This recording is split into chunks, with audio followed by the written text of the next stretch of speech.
शिवानी जी, आप अपना roll number बताइए। 190107। शिवानी जी, आपके नाम का मतलब क्या होता है? सर, मेरे नाम का मतलब जो संस्कृत शब्द के शिवा शब्द से बना है। शिवा का मतलब होता है कल्याणकारी, मंगलकारी और पवित्र। इसमें आनी एक प्रत्यय है जिसका मतलब होता है से संबंधित। इसका शाब्दिक अर्थ ये है भगवान शिव से संबंधित या फिर उनकी शक्तियाँ। अच्छा अच्छा। आप मुरैना डिस्ट्रिक्ट से हैं? Yes sir. Specially Orchha. Yes sir. Orchha में एक जो बहुत फेमस मंदिर है, यस सर, नागा जी का मंदिर। ये नागा जी कौन थे? सर, नागा जी एक संत थे जिन्होंने वहाँ कुछ टाइम तक तपस्या की थी, जिससे उसको नागा जी तपोभूमि भी कहा जाता है। अच्छा। मुरैना जिले में कुछ फेमस जो टूरिस्ट प्लेस है उनके बारे में बताइए। सर, मुरैना में चंबल अभयारण्य एक फेमस प्लेस है। इसके अलावा पड़ाबली का बटेश्वरा मंदिर और ककन ककन मठ मंदिर और 64 योगिनी मंदिर फेमस प्लेसेस हैं। रिसेंट में आप ये मणिपाल यूनिवर्सिटी जयपुर में यानी कि सहायक शिक्षक हैं ना? और सर, मैं थी, अभी नहीं हूँ। अभी तो मैं सिंपल स्कॉलर हूँ। हाँ, मैंने किया है रिसर्च असिस्टेंट के रूप में काम। ये मणिपाल यूनिवर्सिटी के बारे में कुछ बताइए। सर, मणिपाल यूनिवर्सिटी जयपुर 2010 में इस्टेब्लिश हुई है। और इसके और भी कुछ ऑर्गेनाइजेशंस है, जैसे मणिपाल हॉस्पिटल भी है, मणिपाल इंस्टीट्यूट भी है और मणिपाल और भी एरिया में काम कर रहा है। तो आपने ये स्कूल लेवल पर के वर्क किया था पहले केंद्रीय विद्यालय में, है ना? योग शिक्षक के लिए। Yes sir. Yes sir. Okay, तो ये केंद्रीय विद्यालय कब से स्टार्ट हुए थे? और सर, 9 से मुझे एग्जैक्टली इसका डेट याद नहीं है। क्या मैं सर इसको गैस कर सकती हूँ? जी जी जी। सर, 1963। चलिए आप देख लीजिए तो। अच्छा, ये बताइए कि आपका जो योग है इसका प्राचीन ग्रंथों में कहाँ उल्लेख मिलता है? और सर, योग को प्री वैदिक और वैदिक एरा में इसका सबसे ज्यादा उल्लेख मिला है। बताएं कहाँ पर मिला है और किस रूप में मिला है? अ, सर, योग को प्री वैदिक और उसके बाद कुछ जो प्री वैदिक काल के बाद जो भी काल आए उसमें कुछ, जैसे कि जो वेदास है, हमारे वेदास में भी कहीं ना कहीं उसका योग का उल्लेख मिला है। और इसके बाद पतंजलि ने इसको सिस्टमेटाइज किया है। पतंजलि ने इसको सिस्टमैटिक फॉर्म में बनाया है। कुछ सूत्रास, 195 सूत्रास है जिनको उन्होंने लाइक 4 पार्ट में डिवाइड किया है। उन सब में पतंजलि ने योग का उल्लेख किया है। ये अष्टांग योग क्या होता है? सर, अ,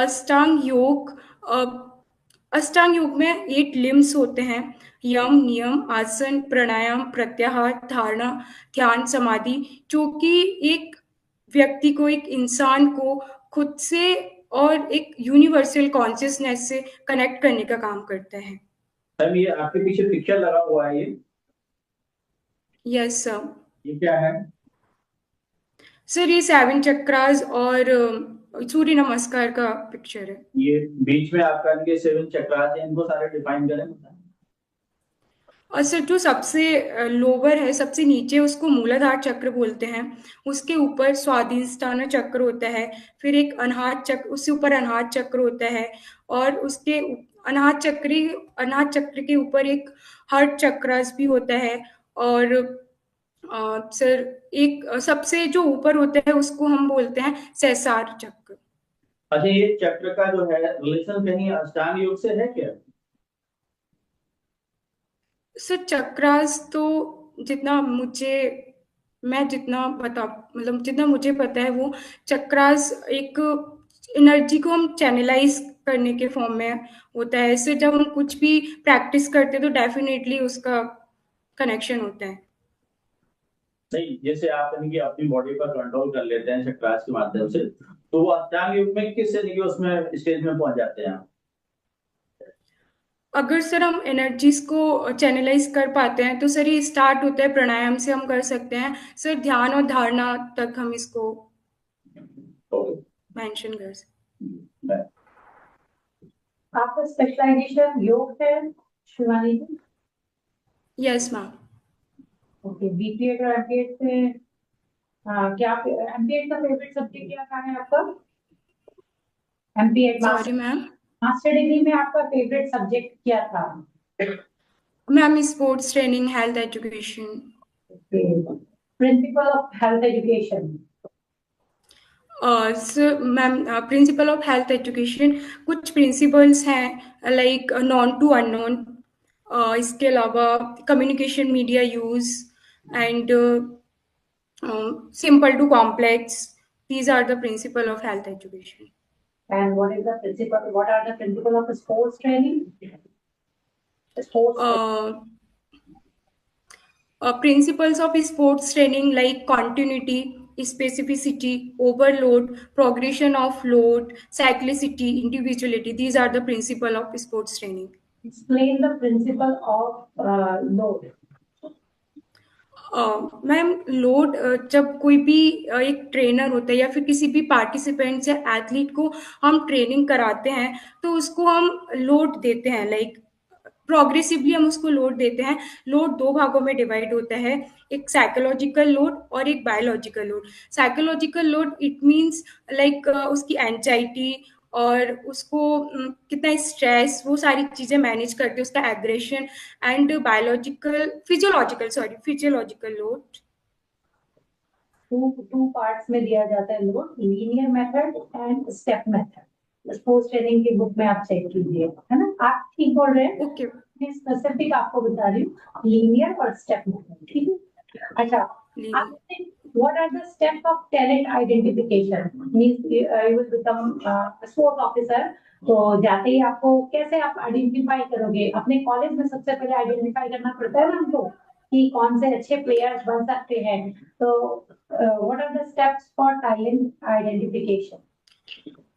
मैम दो अप्रोचेस होते हैं, टॉप डाउन मेथड और बॉटम अप मेथड।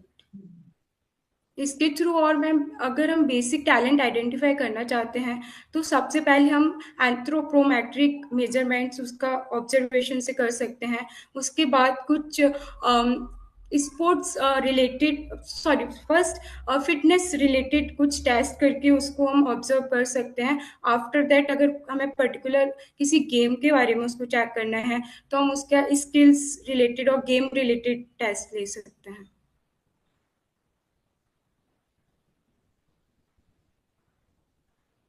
और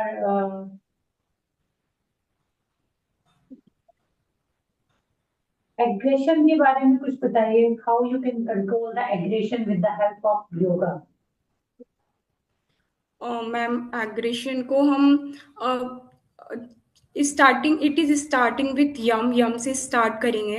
नियम, आसन और प्राणायाम, ये सारे स्टेप्स के थ्रू हम एग्रेशन को मैम कंट्रोल कर सकते हैं। लाइक कुछ टाइम तक मेडिटेशन करके, अपना ब्रीदिंग कंट्रोल करके भी हम एग्रेशन को कंट्रोल कर सकते हैं। जब हम ब्रीदिंग कंट्रोलिंग एक्सरसाइजेस करते हैं उसकी वजह से हमारा पैरासिम्पैथेटिक नर्वस सिस्टम एक्टिवेट होता है, जिसके थ्रू हमारी बॉडी में कॉर्टिसोल जो हार्मोन होता है, स्ट्रेस और वो सारे हार्मोन्स भी बैलेंस्ड होते हैं। तो इस तरीके से हम कंट्रोल कर सकते हैं। Tell me about the sports injuries. Sports injuries. Yes, ma'am. It is divided into two parts: macro, acute, or chronic injuries. Tell me the names. Ma'am, acute is strain and sprain, and chronic injuries में like, ma'am, can I take 1 minute? Tennis elbow. Chronic. Tennis elbow. Yes, मैं यही बोलने वाली थी, tennis elbow. Thank you.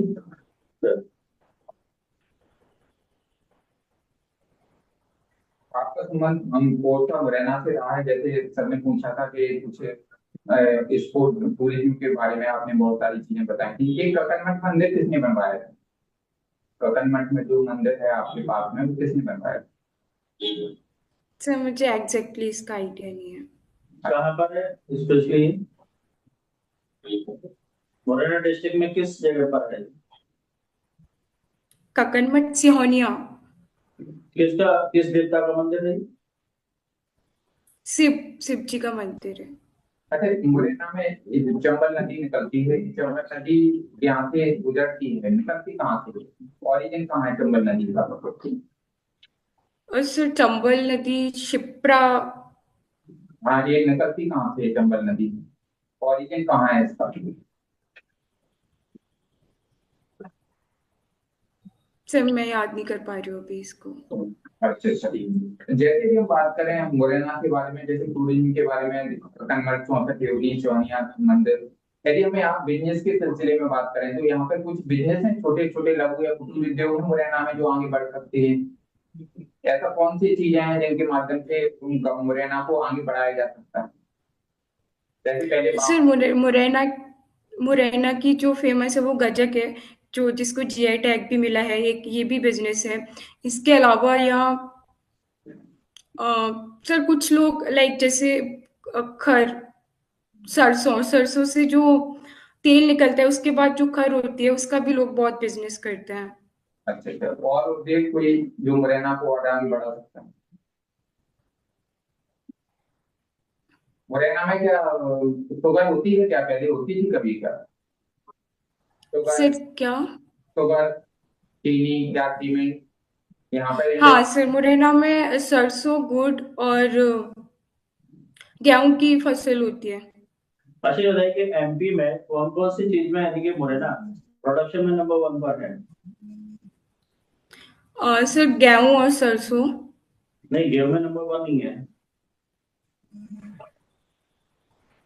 गेहूं तो आपका Narmada sir promise. फिर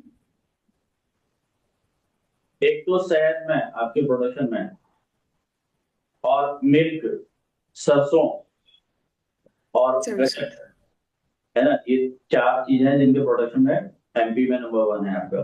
और इनमें काफी स्कोप है आगे बढ़ने के मुरैना के।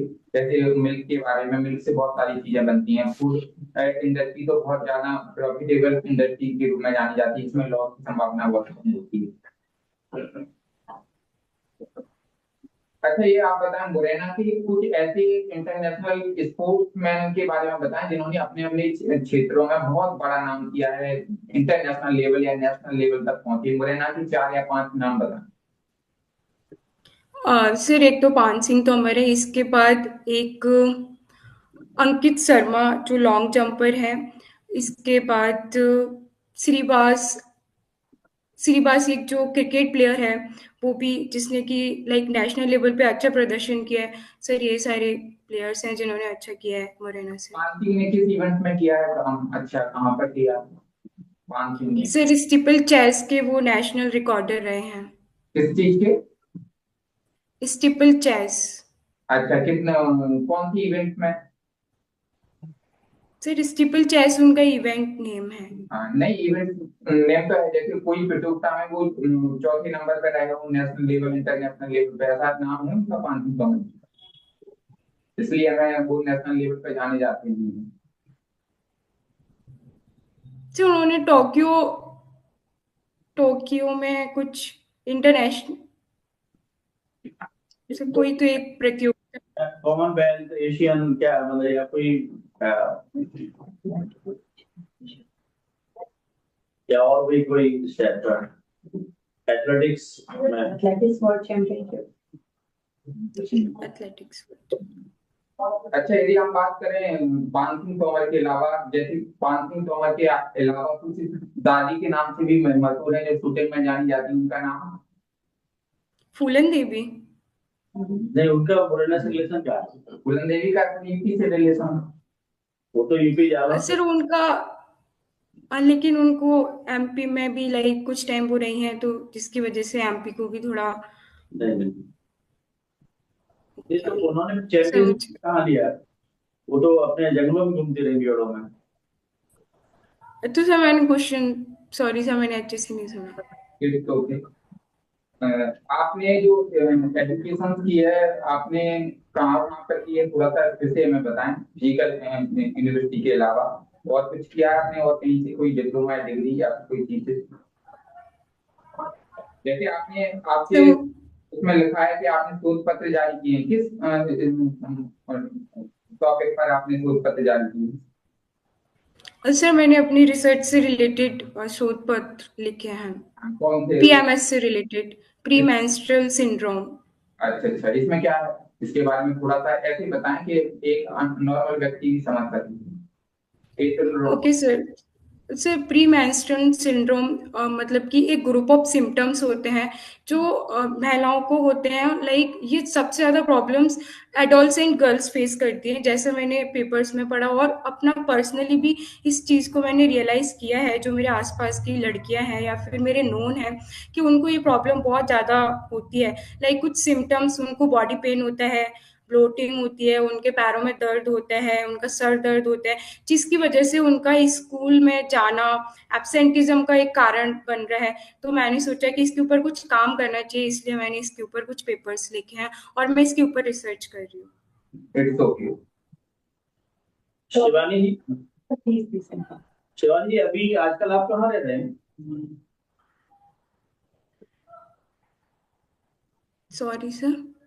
अभी प्रेजेंट में आप कहाँ रहते हैं? आप मुरैना रहते सर हैं क्या? मुझे सर, आप सर प्रेजेंट में क्या मुरैना रह रहे हैं या जयपुर? सर मैं अभी जयपुर हूँ। आपने बताया था कि आपने जॉब तो छोड़ दिया है। नहीं सर। सर मैंने अभी रिसर्च असिस्टेंट का मैं नहीं कर रही हूँ, लेकिन मैं अभी जयपुर में ही पीएचडी का परस्यू कर रही हूँ। अच्छा, PhD कर सकता है। क्या टॉपिक है पीएचडी का? A yogic intervention improving lives of adolescent girls with PMS. Okay. कहाँ से कर रहे हो, कौन सी यूनिवर्सिटी से? Manipal university Jaipur. Okay okay okay. ठीक है, थोड़ा सा आप ध्यान रखें, जैसे आपका मुरैना से आपका रिलेशन है, तो मुरैना में काफी कमी दिखाई दी। मुरैना के टूरिज्म के सेक्टर में बात करें, नदी के सेक्टर में बात करें, या अन्य खिलाड़ियों के संदर्भ में बात करें, तो मुरैना थोड़ा सा कवर एक बार और करिए। ठीक है, पहले भी आपका डिस्कशन हो चुका है ना, आपको याद होगा। Yes sir. भी आपने उसको थोड़ा सा इम्प्रूव कम किया अभी, है ना, वो आप कर लीजिए उसको।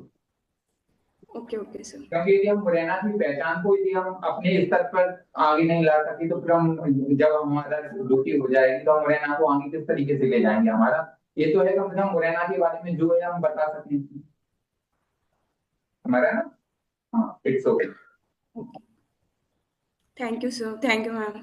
All the best. कब है मैम आपका शिवानी जी? सर 5। अच्छा, फिफ्थ तो सेकंड है आपका, है ना? Okay, all the best. All the best. Okay, thank you ma'am, thank you sir. Sir मैं और क्या, मुरैना का अगर मुझे पढ़ना होगा तो स्पेसिफिक क्या क्या चीज़ों पे मुझे ध्यान देना चाहिए? हमारा मुरैना के नाम से एक वीडियो बनाया है, उसको भी आप देख सकते हैं यूट्यूब पर। और मुरैना के बारे में जैसे हमारे नंबर भी डायल कर सकते हैं, तो वहां से आपको मुरैना के बीच में मुरैना के बारे में पीडीएफ मिल जाएगी, मुरैना डिस्ट्रिक्ट के बारे में पीडीएफ। जो डिस्ट्रिक्ट के ना पीडीएफ सारे उसमें डिस्ट्रिक्ट की पीडीएफ में जो मुरैना के बारे में काफी अच्छी तरह से डिटेल में बताया गया है, और तो उसको पढ़ने में केवल 2.5 या 3 घंटे आपके खर्च होंगे, एक्सपेंड होंगे, लेकिन वो खर्च करने में आपको बहुत कुछ मिल जाएगा। ये मुरैना का जो वीडियो है वो मैं आपको सेंड कर दूंगा, है ना? ठीक है, थैंक यू सर। और पीएचडी का शिवानी अच्छे से करना, क्योंकि अभी तक तुमको ये नहीं पता था पीएचडी परसुएं कर रही है, क्योंकि अगर आप वहाँ पे जब अपना इंट्रो में बताएंगे ना पीएचडी कर रहे हैं, तो पीएचडी से काफी सारे क्वेश्चंस आएंगे। ठीक है, उसको अच्छे से प्रिपेयर करके रखिए, आपके जो सब्जेक्ट्स है क्या चेक कर रहे हैं, और जो मेन क्वेश्चन आता है पीएचडी से वही जनरल सोसाइटी है उसको क्या बेनिफिट होने वाला है। हाँ, ये क्वेश्चन 100% देता है, क्योंकि आजकल पीएचडी इंडिया में ऐसे नहीं हो रही है, बस हो रही है, तो इसीलिए वो जनरल यूज होना चाहिए उस रिसर्च वर्क का। तो इस तरीके के क्वेश्चन आप जान थोड़ा सा देखिए। ठीक है मैम।